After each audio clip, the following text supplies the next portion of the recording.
Hello students, I am C S Snigdha Agarwal. Welcome back to my channel. आज हम पढ़ेंगे stars में बहुत ही इंपॉर्टेंट कॉन्सेप्ट के बारे में, जो कि आपके एग्जाम के लिए बहुत ही इंपॉर्टेंट है, जिसका नाम है मल्टीप्लिकेशन थ्योरम।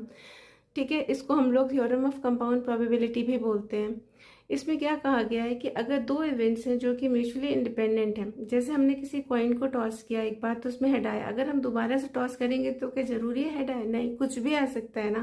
तो इसी को हम लोग बोलते हैं म्यूचुअली इंडिपेंडेंट इवेंट्स। ठीक है, if two events are mutually independent and the probability of one यानी P A and that the probability of other is that is PB, the probability of occurring both these events is the product of probability of A and probability of B।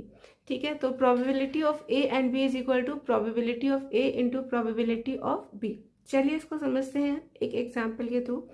What is the probability of getting all the heads in 4 throws of a coin?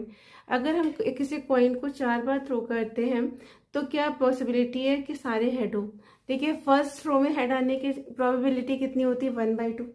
Second में भी आने की कितनी है? 1/2 ही है। Third throw में भी 1/2 ही probability है हेड आने की, और फोर्थ थ्रो में भी 1/2 ही है प्रोबेबिलिटी हेड आने की। ठीक है, क्योंकि देखिए सारे इवेंट्स क्या है? म्यूचुअली इंडिपेंडेंट है, तो हम क्या करेंगे? 1/2 इंटू 1/2 इंटू 1/2 इंटू 1/2, यानी हमने कौन सी थ्योरम लगाई? मल्टीप्लीकेशन थ्योरम लगाई, और हमारा आंसर क्या आ जाएगा? 1/16।